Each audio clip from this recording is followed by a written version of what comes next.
Good day, everyone, at Olentangy Mennonite Church. Hope you're all doing well and holding up okay. I have a few announcements to share with you. So the first one is from Carrie Beitzel. She's saying, to commemorate Good Friday, which is this coming Friday, we will be doing Stations of the Cross at Rosedale Bible College. This will allow us to be in the same physical space and looking at the same things, but we'll be doing it at different times. It will be set up all day, so you can pick a time that works best for you to go through it and reflect on Jesus' sacrifice, and more details are coming. And I believe it will also be set up on Saturday as well.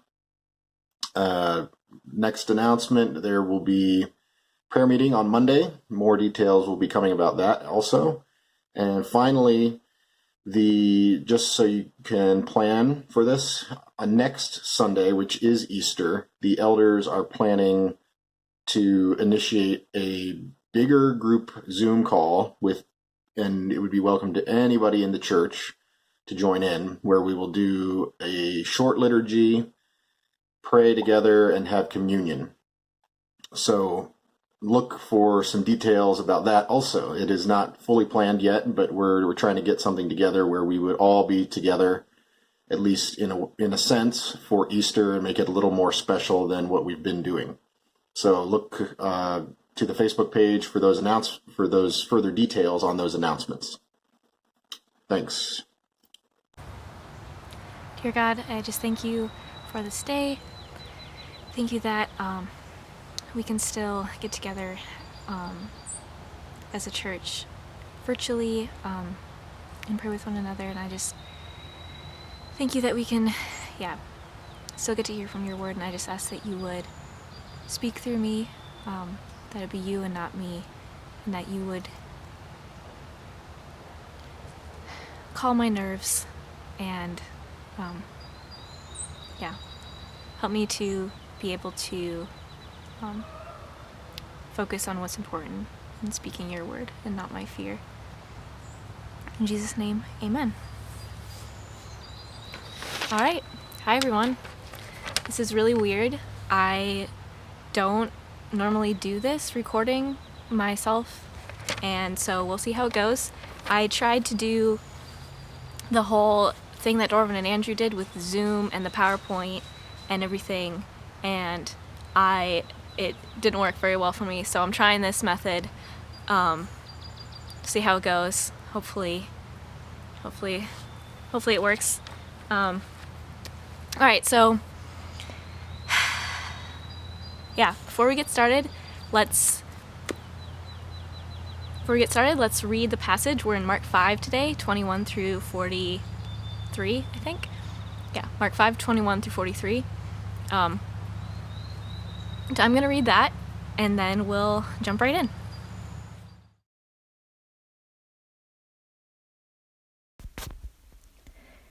Jesus got into the boat again and went back to the other side of the lake, where a large crowd gathered around him on the shore. Then a leader of the local synagogue, whose name was Jairus, arrived. When he saw Jesus, he fell at his feet, pleading fervently with him. "My little daughter is dying. Please, come lay your hands on her. Heal her, so that she may live." Jesus went with him, and all the people followed, crowding around him. A woman in the crowd had suffered for 12 years with constant bleeding. She had suffered a great deal from many doctors, and over the years she had spent everything she had to pay them, but she had gotten no better. In fact, she had gotten worse. She had heard about Jesus, so she came up behind him through the crowd and touched his robe. For she thought to herself, "If I can just touch his robe, I will be healed." Immediately the bleeding stopped, and she could feel in her body that she had been healed of her terrible condition.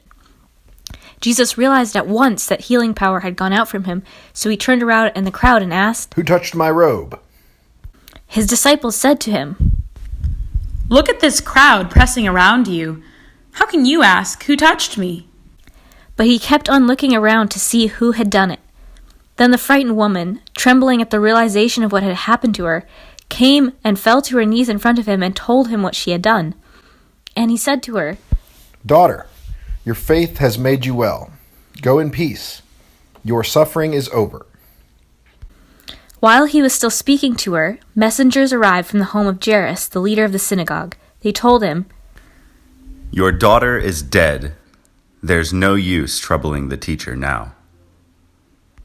But Jesus overheard them and said to Jairus, Don't be afraid. Just have faith. Then Jesus stopped the crowd and wouldn't let anyone go with him except Peter, James, and John. When they came to the house of the synagogue leader, Jesus saw much commotion and weeping and wailing. He went inside and asked, Why all this commotion and weeping? The child isn't dead. She's only asleep. The crowd laughed at him, but he made them all leave, and he took the girl's father and mother and his 3 disciples into the room where the girl was laying. Holding her hand, he said to her, Talitha Kumi, which means, Little girl, get up. Get up. And the girl, who was 12 years old, immediately stood up and walked around. They were overwhelmed and totally amazed. Jesus gave them strict orders not to tell anyone what had happened, and then he told them to give her something to eat. All right, well, special thanks to all of my voice actors. Thank you for doing that. I hope you enjoyed that. All right, well, let's get right into the story. We've got two stories smushed together. We've got the story of the woman with the bleeding problem for 12 years, and we've got the story of Jairus, who has a daughter who's dying, who's sick and dying, and she's 12 years old. So we've got 12-year-old daughter, 12 years of agony. Jairus is an important person. The woman is a nobody. We don't even know her name. Jairus was the ruler or the leader of the synagogue leader. So he was pretty important. He's probably pretty rich and wealthy. And the woman, it says she became poor because she spent all of her money on doctors and trying to find cures. So he's rich, she's poor. He thinks Jesus needs to do a lot to heal his daughter, and she thinks all she needs to do is touch his robe. She's healed immediately, and his daughter is not healed. His daughter's not healed. It's delayed. She comes secretly, and he comes publicly. So both of these characters came to Jesus. They both came to Jesus. Both found healing, but in different ways than they were expecting. And this leads to the point that Jesus heals differently based on the needs of the people he is healing. So your healing story is probably not the same as somebody else's, and probably won't look the same as somebody else's, and does not need to look the same as somebody else's story. And it was the woman, another difference is the woman came to Jesus to be healed for herself, and Jairus came on behalf of his daughter. Jairus came on behalf of his daughter, but he was also changed as well. And we'll see that as we go in. We're going to start by looking at the woman, the story of the woman. So she had a flow of blood for 12 years, and back then this would have meant that she would have had to have self-isolated herself. Sound familiar? She would have been considered unclean. Women, when they got their periods, were considered unclean for about 7 days, and they weren't allowed to go to the temple. They weren't allowed to go to other people's houses. They weren't allowed to go out, because if they touched somebody, they would make the other person unclean. And whatever they touched, not only was it if they touched somebody, they would make them unclean. It's if they touched their clothes, if they touched their bed, whatever material things they touched were also made unclean, right? So that was normal, every month,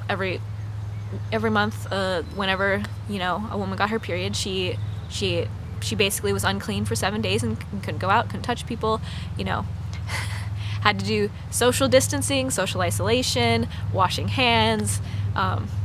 Sound familiar? But this woman had a constant flow of blood for 12 years, which means she was constantly unclean, which means she couldn't go to the temple ever. She couldn't go over to people's houses ever. She couldn't go out. She couldn't touch anybody. She couldn't get married, she couldn't have a family because she was unclean.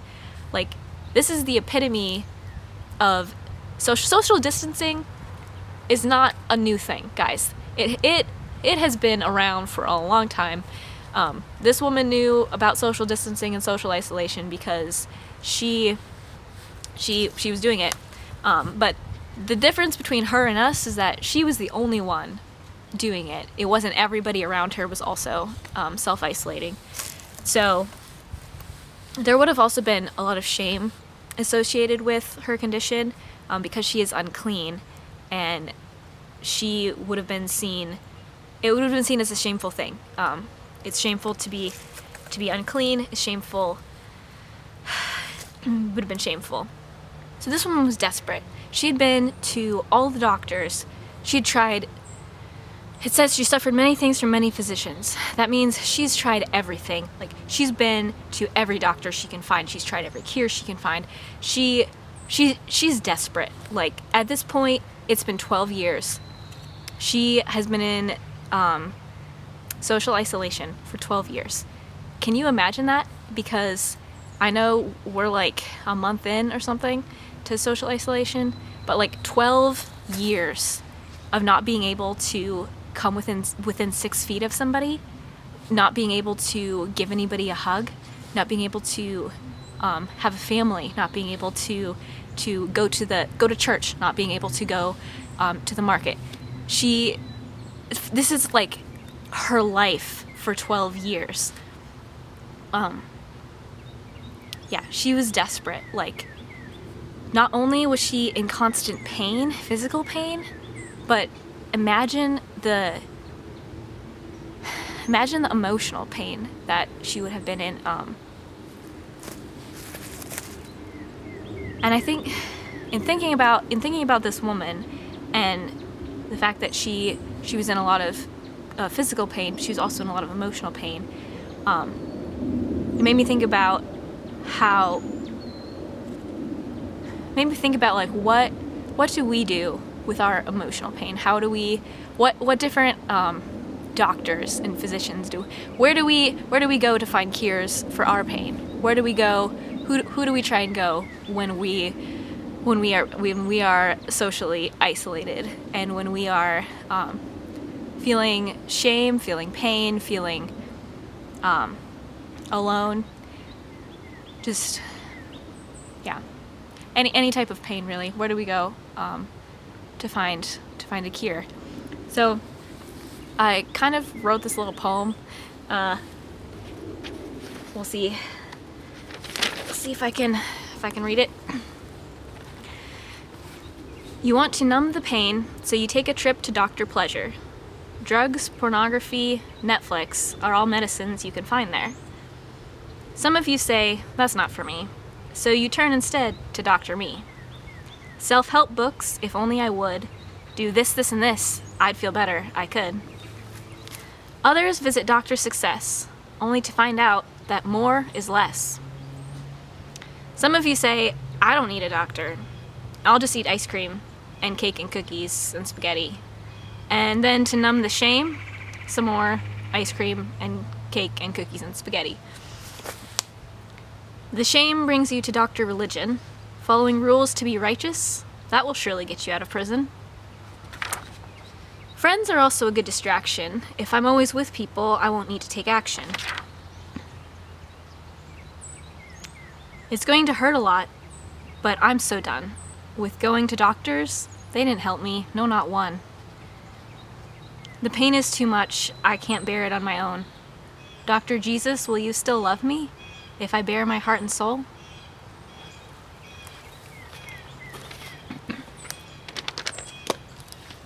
Where do we go to find the cure for our pain?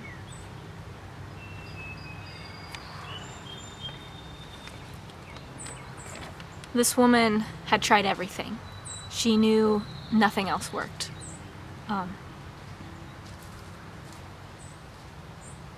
She had heard about Jesus, and she had heard that he was healing people.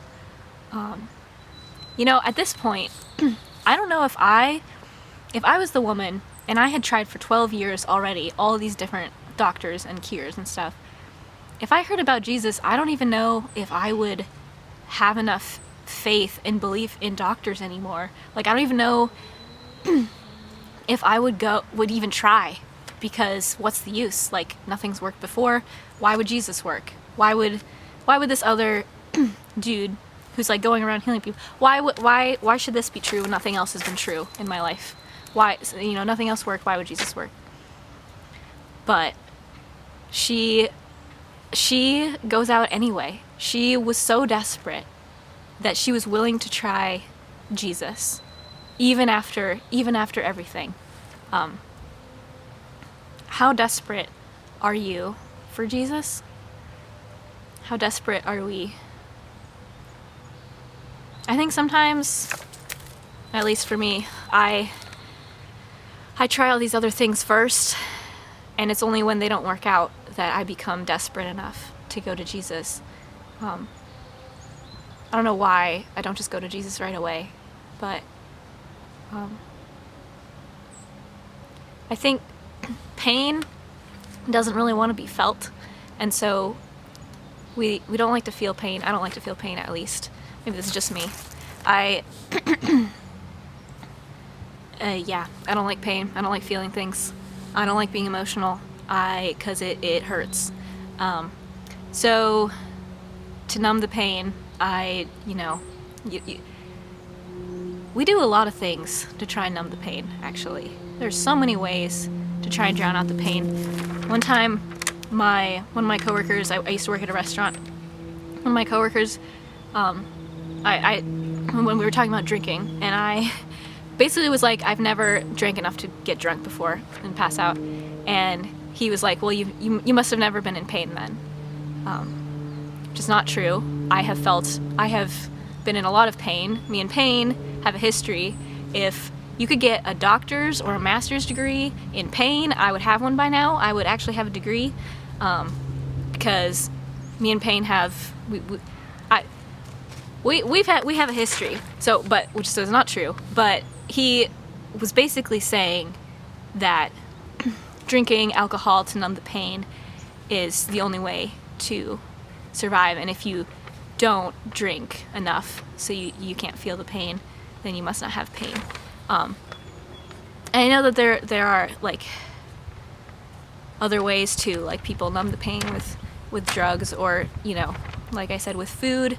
That's why so many people turn to food, because you don't feel anything when you're eating food. But then the problem with numbing the pain is the pain always comes back. Like, you try and numb it, and then it works for a little bit. You eat the food, you watch the show, you drink the drinks, you get drunk or whatever. But then the next day or afterward, when you feel better, the pain is there, only now it's a little worse because you're adding shame to the mix because of what you did. So in ignoring our pain and trying to numb it, we actually make it worse. And pain, you can't just ignore pain, because pain will always find a way to come back and come out at the worst moments. Pain demands to be felt. And it will come out eventually if you don't deal with it. So, yeah.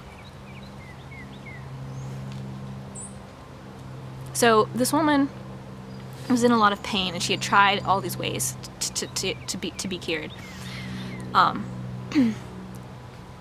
And so she was desperate, and so she went to Jesus. And the thing that she did was she didn't go up to him and talk to him. She went and secretly touched his robe, and she was healed. But why wouldn't she just go up and talk to him? Why did she have to do it in secret? And I was thinking about this. It's because of the shame. Shame, all the things shame, makes us do or not do in this case. Shame is paralyzing. Shame paralyzes your voice. The more shame you have, the less you talk about it. I know this from experience. Shame is paralyzing. I know what it's like to not be able to say things, to talk because of shame. So I understand where this woman is coming from, because if you were the person with the coronavirus and you went out and you like touched everyone in the crowd on your way to Jesus, and you were infecting everyone as you got to Jesus in order to touch him, to infect him too, because she was unclean. So she was making everyone she touched unclean as she was going through the crowd. And so when she touched Jesus, technically she made him unclean, except when she touched him, she was healed. So technically Jesus made her clean. She didn't make him unclean. But if you were the person responsible for going out and infecting everyone with the coronavirus, I don't think you would want to be open about it. I think you would probably feel a little bit of shame, hopefully, and you would try and do it in secret. People would not, like, if she would have told people what she was doing, they wouldn't have let her go out. If people would have known that she was out there infecting everyone, on her way to Jesus, like, they would have stopped her. So she didn't tell anyone because she was ashamed. She didn't ask Jesus because she was afraid. She was afraid that he wouldn't let her touch him. And so now we have fear and shame that she's going through, and faith somehow, because Jesus commends her for her faith, and her faith was in her act of touching Jesus. And I think that's the thing about faith. Faith is not the absence of fear. Faith is not the absence of shame. Faith is taking that step, even though you're afraid. Like, taking that step, even though you're ashamed, toward Jesus. Taking that step, reaching out, and and then Jesus calls her out because he knows who touched him. Like, he asked, who touched me? Nope. He knows who touched him. You can't tell me he didn't know. He asked because he was giving her the choice. Because he didn't want, he was giving her the choice. He didn't want to force her into anything. He was giving her the choice to come forward with her shame. Because he didn't just want to heal her physical body. He wanted to heal her from her shame. And that takes courage, because it takes courage to bring your shame out into the open and lay it there.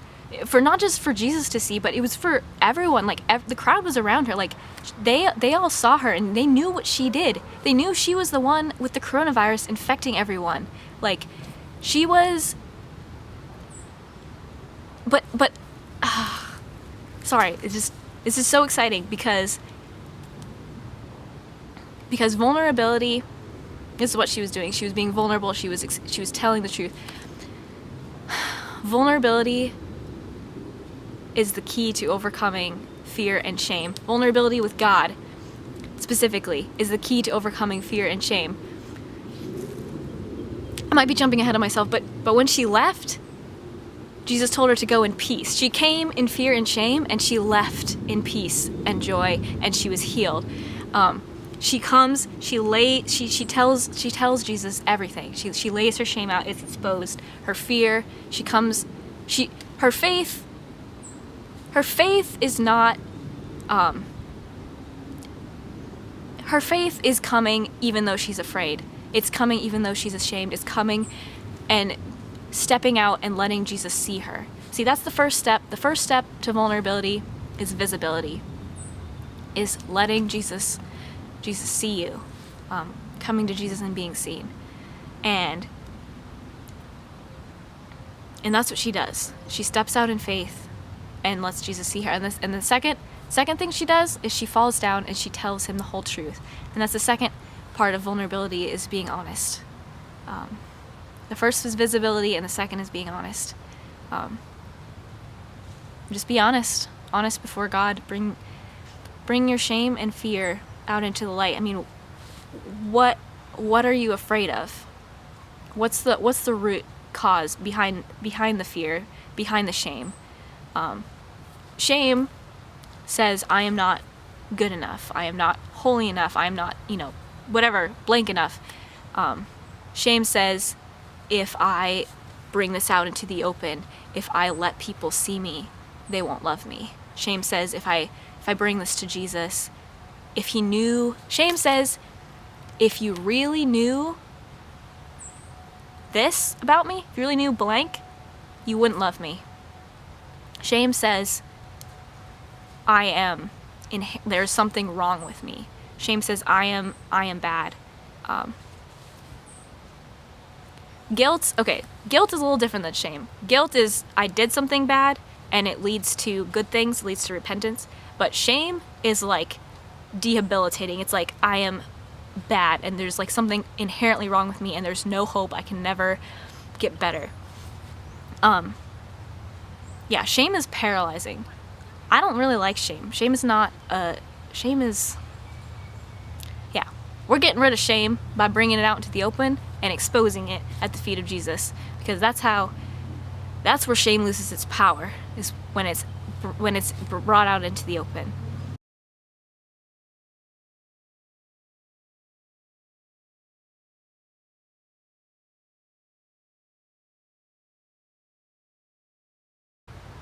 Now, he didn't just heal her from her physical pain. He healed her from her social isolation. He gave her a family. He gave her a name. She didn't have a name. Like, we don't even know the name of this woman, but Jesus calls her daughter. And Jesus calls her daughter. He see, when we go to Jesus, usually we go for one thing, but Jesus gives us more than what we bargained for when we go for him. He gives us more than we deserve. He doesn't just free us from our fear. He frees us into joy. He doesn't just free us from our pain. He frees us into a family. He doesn't just free us from our shame. He frees us into peace. He frees us into love. He frees us into so much joy. He frees us into worth. Like, she is now worth something.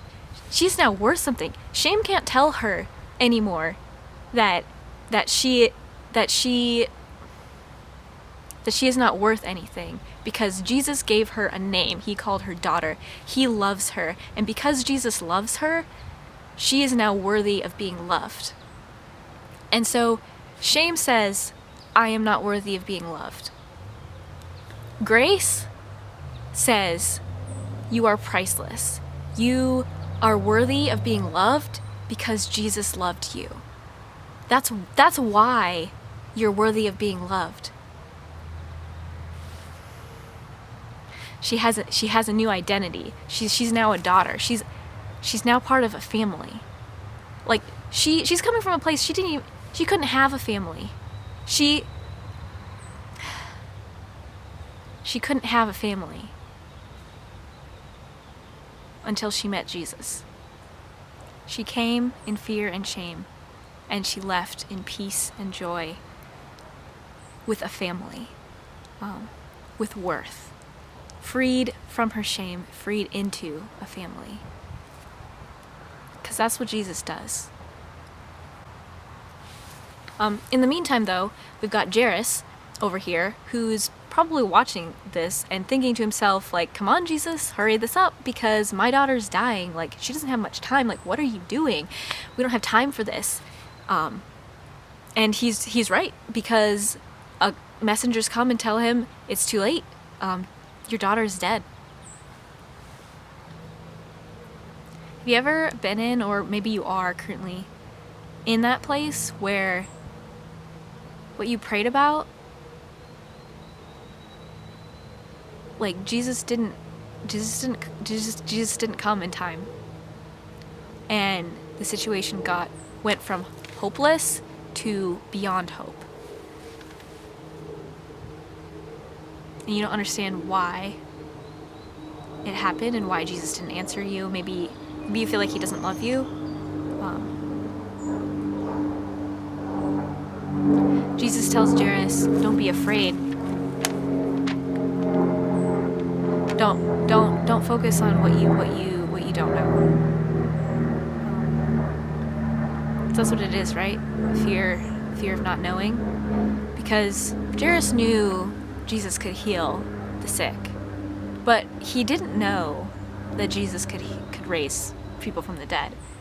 So this requires, now this situation requires a lot more faith, because he's going from comfortable territory, every day. Oh yeah, I know Jesus can do that. Yeah. This just takes a little faith, not much faith. I've seen it. I've seen Jesus do that. To my daughter's dead. I don't know that Jesus can heal people, raise people from the dead. That's impossible. That is now unfamiliar territory, and Jairus, it requires a lot more faith from Jairus, because it's unfamiliar. He's never been in this place before, and he doesn't know what's gonna happen. He just doesn't know. And that's the thing with faith. Faith, you don't know. You have to let go of the knowing. You have to be okay with not knowing, because you know someone who does know, right? God knows, and you have to trust him, but you don't know, and you have to be okay with that. And so Jesus says, just have faith. And that seems like kind of cheesy and cliche, right? Just have faith. My daughter is dead. The situation is hopeless, and you're telling me to just have faith?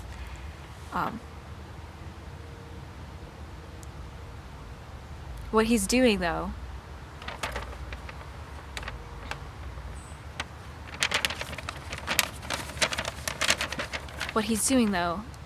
Jesus is asking Jairus to do is don't look at the situation. Look at me. Jesus is saying, don't look at your hopeless situation, because then you'll feel hopeless. Look at me, because I am hope. Right? Jesus, if we don't, I don't know how people live without Jesus, because I've been in hopeless situations before, and Jesus has given me hope, right? Sometimes I've gotten to a point where I have doubted whether God was going to do anything, because the situation was so hopeless. But for the most part, Jesus has given me hope. So I don't know what people do in hopeless situations who don't have hope, because that would seem pretty hopeless. But Jesus is saying, look, I know your situation feels hopeless. I know it's gone beyond hope at this point. But trust me. I've got something, I've got a better plan. And so we assume, because Jesus, raised the daughter from the dead, that Jairus had faith and trusted Jesus. Sometimes it takes a hopeless situation to build our hope, right? It's sometimes our situation needs to get worse before it gets better. Remember the woman? She got worse before she got better. The situation got worse before it got better. It went from hopeless to beyond hope. And some of you maybe are in hopeless situations, and maybe they've just gotten worse.